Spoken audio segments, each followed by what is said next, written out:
1 tahun Mister simpan jasad sepupunya yang sudah dimutilasi dalam freezer.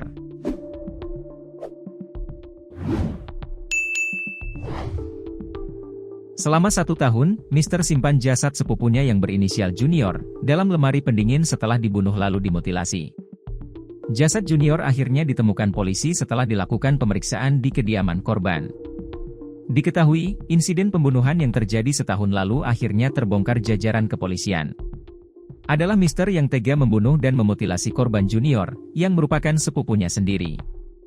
Insiden tersebut terjadi di kawasan Pasar Kemis, Kabupaten Tangerang, Banten. Aksi keji dilakukan Mister di bengkelnya, kawasan Pasar Kemis pada Desember 2023. Kapolresta Tangerang, Kombes Pol Baktiar Djoko Mujiono menuturkan kasus mutilasi itu terkuak ketika kepolisian dari Polres Jakarta Utara akan melakukan penangkapan terhadap korban yakni Junior terkait kasus penipuan, di kawasan Pasar Kemis, Kabupaten Tangerang pada Kamis, 13 Maret 2025, kemarin. Namun sesampainya di rumah Junior, ternyata polisi hanya bertemu dengan saudaranya sekaligus pelaku mutilasi yakni Mister. Pihak kepolisian pun langsung melakukan penggeledahan di rumah Junior dan mencurigai sebuah lemari pendingin yang diikat rantai. Polisi lalu meminta Mister untuk membuka lemari pendingin atau freezer itu. Saat dibuka ternyata didapati jasad manusia yang sudah dimutilasi menjadi 8 bagian. Potongan tubuh manusia itu ternyata pelaku penipuan yang tengah dicari polisi yakni Junior. Di dalam lemari pendingin itu terdapat potongan-potongan tubuh dari korban Junior.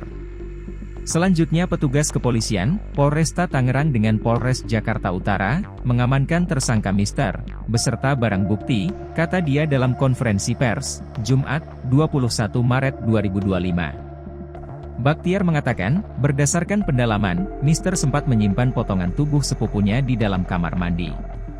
Akan tetapi, dia pun membeli lemari pendingin, setelah potongan tubuh itu mulai membusuk dan mengeluarkan bau yang menyengat.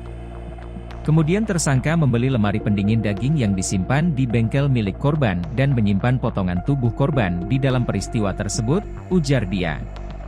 Pada sekitar Februari 2024, bengkel tersebut disita oleh pihak ban sehingga tersangka memindahkan lemari pendingin yang berisi potongan tubuh korban dengan menggunakan mobil pick-up yang disewa oleh tersangka ke rumah lain milik korban, sambung Baktiar. Kami sudah melakukan olah TKP, autopsi sudah dilakukan, bagi saksi juga sudah kami periksa, kami sudah berkomunikasi dengan ahli psikologi, selanjutnya kami melengkapi berkas penyidikan, pungkasnya. Polisi membeberkan motif Mister melakukan mutilasi terhadap sepupunya sendiri Junior. Kapolresta Tangerang, Kombes Pol Baktiar Djoko Mujiono mengungkap, Mister menikam Junior di bagian leher hingga beberapa kali, kemudian menusuk dada korban setelah keluar dari kamar mandi. Setelah korban dipastikan telah tewas, Mister langsung memutilasi Junior hingga menjadi 8 bagian. Baktiar menuturkan, aksi mutilasi yang dilakukan Mister terhadap sepupunya, lantaran kesal kerap mendapat perlakuan kasar.